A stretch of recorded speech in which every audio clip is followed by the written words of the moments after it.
देश की राजनीति में अगर किसी एक नेता को बार बार नजरअंदाज करने की साजिश रची गई है तो वो है बहन मायावती। और वजह सिर्फ इतनी है कि उन्होंने दलितों को झुकना नहीं सिखाया, उन्होंने उन्हें सत्ता का सपना देखना सिखाया।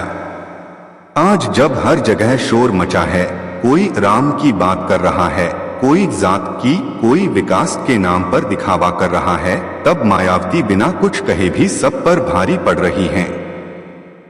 वो महिला जिसने अकेले अपने दम पर बहुजन समाज पार्टी को उत्तर प्रदेश की सत्ता तक पहुंचाया, आज भले मंचों से कम दिखती हो, पर सियासत के हर खिलाड़ी को पता है मायावती की खामोशी ही उनकी सबसे बड़ी रणनीति है। और इस बार वो चाल ऐसी चली जा रही है जो सीधे सिंहासन तक पहुंच सकती है। सालों से मीडिया ने मायावती को हाशिए पर डालने की कोशिश की। हर बार जब उन्होंने बहुजन, दलित और पिछड़ों की बात की, कैमरे हट गए। जब उन्होंने भ्रष्टाचार पर सवाल उठाया, माइक म्यूट हो गए।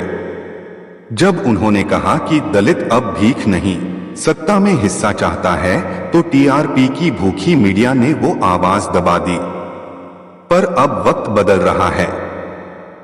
2025 में यूपी में जिस तूफान की आहट है, उसमें हाथी फिर से कदम बढ़ा चुका है। जिले जिले में बैठकें हो रही हैं। पुराने बीएसपी नेता दोबारा एक्टिव हो चुके हैं।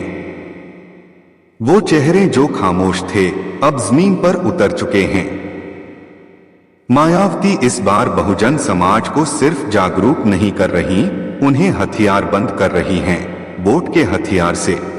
जो कहते हैं कि मायावती की राजनीति खत्म हो चुकी है, उन्हें याद रखना चाहिए, दलितों की राजनीति न भाषण से चलती है, न न्यूज चैनलों से। वो चलती है संघर्ष से, सड़क से और जमीन से। और मायावती इसी जमीन से निकली हैं, उसी जमीन पर लौट रही हैं। याद करो 2007 को, जब देश ने देखा कि कैसे एक दलित महिला ने ब्राह्मणों और बहुजनों को साथ लाकर ऐसी सोशल इंजीनियरिंग की कि सत्ता की चाबी बीएसपी के हाथ में आ गई। आज भी सियासत के पंडित उस चाल को समझ नहीं पाए हैं। और शायद इसीलिए वो डरते हैं मायावती की वापसी से, उनकी सोच से और उस भीड़ से जो एक बार फिर जाग रही है। अब बात करें असली मुद्दे की, 2026 के मिशन की। सूत्रों की माने तो मायावती इस बार बिना किसी गठबंधन के चुनाव लड़ने की तैयारी में हैं। मतलब ना कांग्रेस की मोहताज, ना सपा से डर और ना बीजेपी की चमक से प्रभावित। उनके एजेंडे में सीधा है दलितों की सत्ता में सीधी भागीदारी। और वो किसी समझौते में यकीन नहीं करती। उनके हालिया भाषणों को मीडिया ने भले दबा दिया हो, लेकिन उनमें ऐसा जहर है जो सत्ता की नींद हिला सकता है। एक भाषण में उन्होंने कहा था, हमने मूर्तियां नहीं लगाई थीं, हमने पहचान बनाई थी। हम पर पत्थर के स्मारकों का आरोप लगाने वाले खुद मंदिरों पर अरबों खर्च कर रहे हैं। फर्क बस इतना है कि हमने दलितों को इतिहास में जगह दी। क्या किसी और नेता में इतना दम है कि वो इस तरह सीधे सिस्टम को आईना दिखा सके? आज की राजनीति में जहां नेता करोड़ों में खेल रहे हैं, मायावती की सादगी उन्हें अलग बनाती है।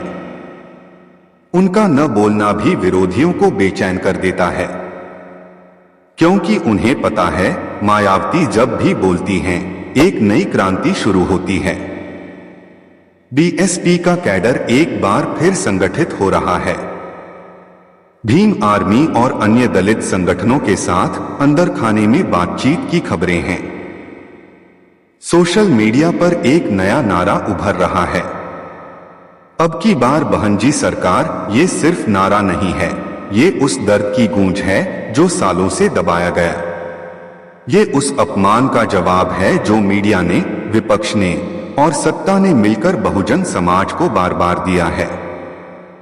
अब बहनजी झुकने नहीं वाली, ना बिकेंगी ना डरेंगी। और सबसे बड़ी बात, वो हार मानना जानती ही नहीं।